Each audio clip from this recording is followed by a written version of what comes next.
Hey, I'm Vosk, and I'm a miner. I'm not talking about some dude with a pickaxe. I'm talking about a Bitcoin and cryptocurrency miner.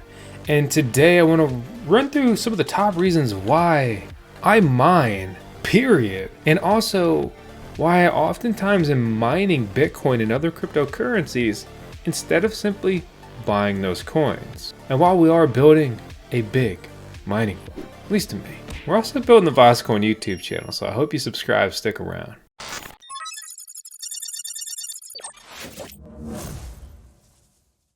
So reason number one is the reason that I got into this. That was about 7 years ago. I wanted to be much closer to financial freedom than I was.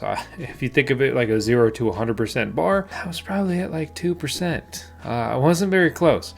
And so I wanted to put dollars in and take more dollars out. And my thought process is, I'm not afraid of learning things, and I'm not afraid of doing things. And I actually thought that mining was less risky than simply buying the coins, because I thought, especially when it came to, for example, GPU mining and other multi-purpose hardware mining, that if this doesn't work out, I have this tangible hardware. I can sell it. I can cut my losses instead of going straight to bankrupt. I can try to salvage and make my way out of this negative scenario. Fortunately, that was back when Ethereum was $8 a coin. And when I really started to get an understanding and a couple mining rigs went up, Ethereum had rocketed up to $40 a coin. Which, by the way, if you don't know this, Ethereum's trading at like $2,240 a coin today. And it's probably going to 5x or more in the next bull run. It's going to be crazy, but it's not financial advice. But the point being is that I didn't have much of anything, but I did have passion and a little tenacity. And I was like, okay, like I want to put dollars in and take even more dollars out and, pay off this hardware. And it kind of leads me into my next point, number two. So that's my initial motivation. Like I want to make money, right? But number two in pushing me into the mining endeavor was, okay, I'm going to buy ASIC miners, which are custom computers for this. I'm going to build GPU miners after I learn how, and I'm going to mine coins, and then I'm going to sell these coins, but keep the hardware. So my miners are paid off, right? And that's like one of the biggest arguments is, let's say you have $1,000. You can buy $1,000 of anything today, Bitcoin, bananas, right? Whatever. And that's it. You have bought $1,000 of whatever you bought today. That's what you have. Okay, what is that? Easy, right?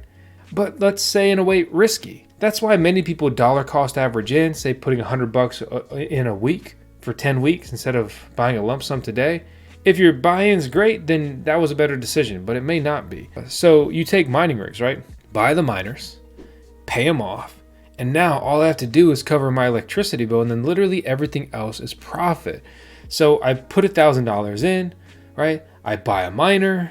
Hopefully I make $1,000 in 100, and let's say it cost me $100 in that period to mine those coins in electricity, because there is an associated electricity bill. And bam, I have a paid off miner. While I don't have any holdings at that point other than the asset, which carries a tangible value, and much like cryptocurrencies, many miners go up in price in hot market conditions. I have this tangible thing. I have this paid off hardware that's producing me passive income. I have a little robotic employee. And now I'm realizing I can scale this. So then reason number three is just going to be scalability, right? I mean, this is kind of easy to scale on the small side, right? Buy one, plug it in, easy. Buy two, plug it in, easy. Buy 10, okay, and I need to start thinking about maybe throwing together a mining shed or something like that, or customizing a room in my house or my basement. This is starting to be a fair bit of heat to dissipate. But there's a reason you see these days, not then, but these days, publicly traded Bitcoin mining farms. And there will be other publicly traded mining farms unrelated to Bitcoin in the future, I assure you. And that's something that very much interested me, because I'd come from previous jobs and some of my own businesses where customer service was key, right? And scaling meant I needed more and more personnel.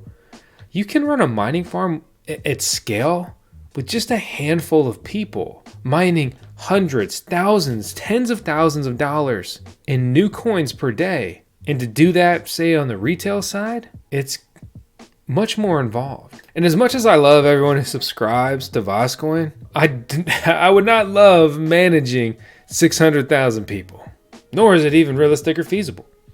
Then you need more people to manage people. And for many years, this was a run and gun one-man show for me, other than obviously the venerable Tales of Vosk. And, that is another reason why mining was so appealing, right? Bought my first house, me here, and that's kind of it. And I can put these miners anywhere in the house. It's like a bachelor pad, but for a crypto nerd. Granted, I was dating Alexa the whole time, so it's not really a bachelor pad. But my point is, like, I don't need it all neat and tidy. I don't have to worry about a kid sticking their finger in the miner fan. It just made sense for me. It was very applicable, very easy to do. Snuck a mining rig into Miss Vosk's bathroom. I don't even think she knows about it.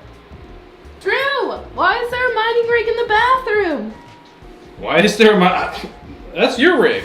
You may remember Sovereign. We talked about them a while ago. Oh, but they're back, and they made today's video possible. Sovereign is a Bitcoin native decentralized trading and lending platform. Yeah, it's basically bringing DeFi to the Bitcoin blockchain. And I personally love when people add OS to things. So they have Bitcoin OS. Their solution, which is called Bitcoin OS, is basically a DeFi scalability layer. It utilizes rollups. So to put this into perspective, this is like Optimism and Arbitrum on the Ethereum blockchain. They already have a token, the SOV token. Their team is fully doxed. Learn more about all of this with the link out in the video description below. Reason number 5, I think, is going to be the forced hodl. Okay, so it's much harder to get out of hardware than it is to click the app on your phone and sell your coin or sell your position. Miners by nature normally have a longer term vision, and long-term visions in Bitcoin and other cryptocurrencies have paid off. I mean, look at the charts. Everybody wishes they could go back in time and buy Bitcoin in 2017, but not everybody was buying Bitcoin in 2017. Furthermore, many people bought Bitcoin in 2017 and then sold it at a worse time in 2018. The point here being, right, is the forced hodl. You own this hardware. Maybe you set up a mining shed, or you customize that room in your house, or maybe you even rent out or buy a warehouse, and now you're building your own little mining farm. This gets you involved. It gets you engaged. It's quite literally skin in the game. And that forces long-term participation, which historically has been lucrative and pays off. And mining, on the note of DCA earlier, is effectively dollar cost averaging into cryptocurrencies in real time. I never buy Bitcoin anymore because I'm mining it every second of every day.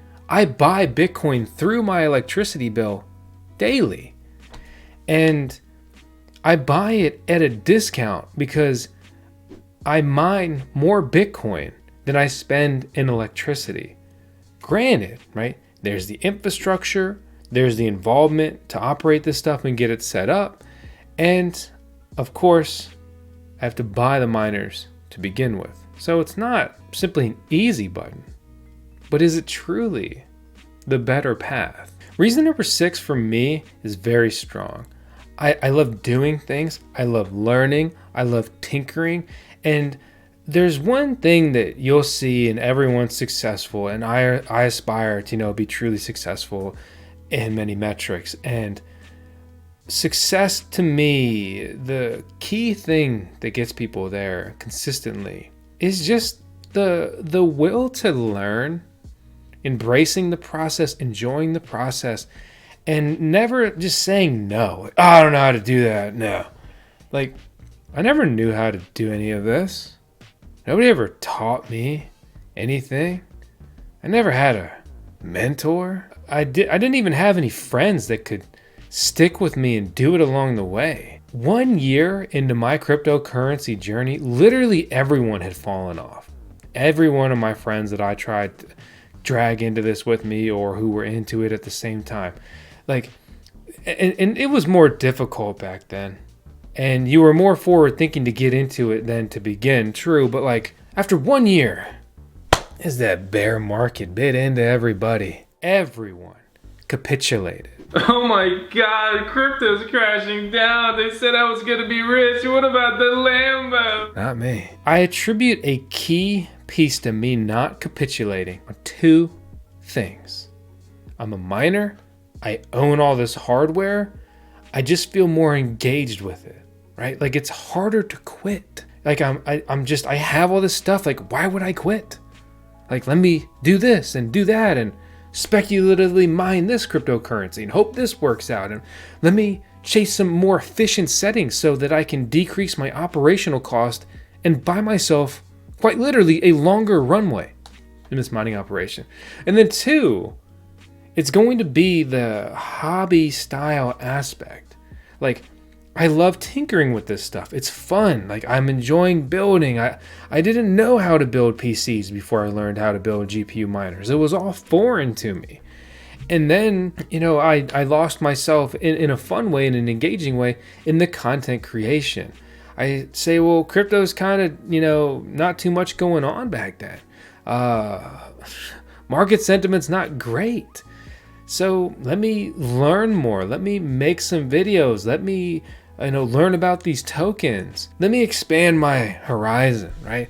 And so it's just the fact that like I truly like and got into cryptocurrency and started to really understand what Bitcoin is and the mission and like separating money from the state is the best thing that could ever happen to the human populace. It's an incredible thing. And learning more about the technology and how like Bitcoin is just a thing and it runs and you can be like, turn off Bitcoin and you can. And sure, literally every government could team up and ban it, but they couldn't stop it. And thankfully, some of those things are just impossible at this point with certain nations and key leaders embracing it, right? I mean, there are countries that now openly embrace Bitcoin. Bitcoiners around the world, the time has come. We are ready. In conjunction with, say, Elon Musk, providing internet via Starlink. So you could take that country, internet through Starlink, and you can't stop it anymore. Just that alone is it. But that's a bit of a tangent and an aside. And I don't want to sound like some fanatic, zealot or something. And shout out to you if that makes you think of StarCraft. I am the sword of truth. But let's move on to the next point. Let's call this one lucky number 7. I don't know why I called it lucky. I was trying to make it sound cool. 7's going to be the tax advantages, right? I mean, you can do whatever you want to do, but I can't escape taxes. I pay all my taxes, and it sucks. And I don't agree with tax, but I pay my tax because the government's the biggest gang in the area. And they'll beat the crap out of you and throw you in jail if you don't pay up. The best part about taxes is you get taxed on the money you make, and then you go out and buy stuff, and then you pay taxes on that. And so like you're basically getting taxed while you get taxed, and then you get you buy something like a car with your money, which has been taxed already, and then you get personal property tax on top of that, which you pay with your taxed money. Oh man, it's bad. Taxation is theft, yes. They literally print as much money as they want to. They take from you while they play life on a money cheat code. But anyway, my point here, it's going to be operating as a business. So I operate the VoskCoin mining farm as a business. What does that mean? So my hardware acquisitions are buying hardware, right? Write-offs, paying the electricity bill, expenses, buying and running these things that are normal, that are required of my business, create expenses. So if I combine the mining farm business with the other side of the VoskCoin business, which is say the VoskCoin YouTube and content creation side, then if my mining farm is treading water and my YouTube side is profitable or vice versa, then I can take those expenses against the other one and come out ahead.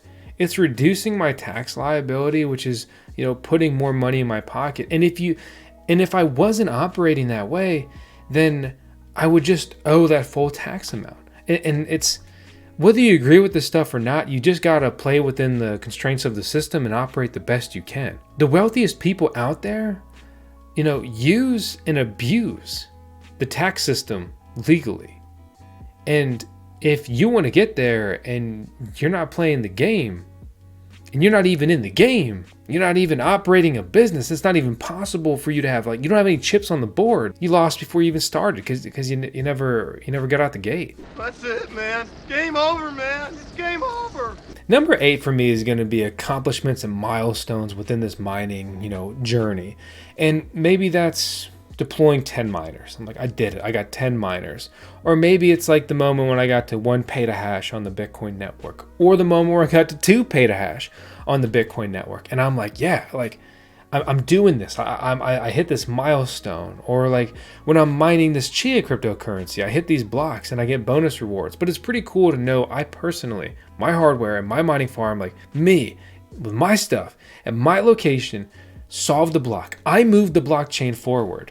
I built a piece of this anti-fragile, decentralized network.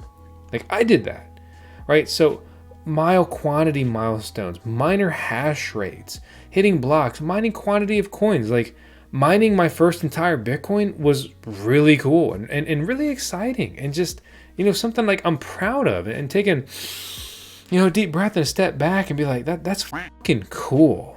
Like, yeah, like, have you ever done that? And it's not that I think I'm better than anyone. It's more of like, it's not common. It's rare. It's really rare. The average person will never mine a Bitcoin. The average person probably will never even own a Bitcoin, an entire Bitcoin, especially at this stage of the game where Bitcoin continues to go up and up and up in price. Like, I've mined multiple Bitcoins. Like, that's something I'm very proud of. Sure, a lot of that had to go to the electric company, but alas, I still mined a Bitcoin. I don't try to take it away from me. Number 9 for me is going to be the end game, right? To cut out the middleman. Who's the middleman? It's my electrical provider. And by pivoting towards creating my own electricity through solar, which is my personal end game, I will be able to generate my own electricity, and I will have my mining hardware. So it's really as simple as pay off the solar panels, pay off the mining hardware, and I'm like living life on a cheat code. Am I there yet? No. But at some point, I hope to be, well, just like Big Daddy Government, I hope to be printing my own money, printing my own coins for essentially free. It's not quite as easy for me as it is for them, but that's, the end game for me, the dream. And you can't do that by just buying a coin or something like that. You need to create and harness and develop a unique skill set, and then deploy this cutting edge technology and hardware. Because although most people know about solar these days, and many people even know about Bitcoin, and even more so mining, or even less so, I should say, most people just aren't doing it. They're not deploying it. They're not harnessing it, and they're not focused on the step 1 is the break even, like break even, right? Like, let me get back to zero, and then refining your ROI, your return on investment, and realizing like, what's the most I can harness out of this. At the end of the day, my life is a finite thing, and I'm trying to, set myself up for success and really enjoy and have an easy and leisurely, hopefully second half of my life. I stress and grind so hard that I'm probably just not going to make it to the second half, but at least I'll die trying. So, that's me. That's what I do. You do whatever you want to do. This is not a video to, push this on you. It's an explanation of what I'm doing and why. And mining has, heavily contributed to, some of my success and just making progress. And it's a unique advantage I have over many others. And I haven't even talked much about like unique edge cases, like mining cryptocurrencies that you can't even buy yet or buy easily. You're getting these big crypto bags before people can really even get in. Like, you want to be early, like there's the opportunity. But on the flip side, like, is mining a dying breed? Or what about halvings and all these other things? I mean, it's hard to say. A lot of cryptocurrencies have moved to proof of stake. If they were all mineable, it would be crazy lucrative to be a miner. But We have seen some recent advancements and developments in the proof of work sector as far as blockchain speed and scalability. And I think that that will hopefully change the point of view on some people. And with the recent success of Caspa, for example, I hope the developers start to wake up and other people start to wake up and realize how strong and resilient the mining community is, and how that is a very valuable, unique selling factor. And it's truly, in essence, decentralization, much unlike all of these centralized proof-of-stake cryptocurrencies in comparison. So, you thought we'd go to number 10, but I rugged you. But don't rug me. Subscribe. I'll see you on the next one. Thanks for watching.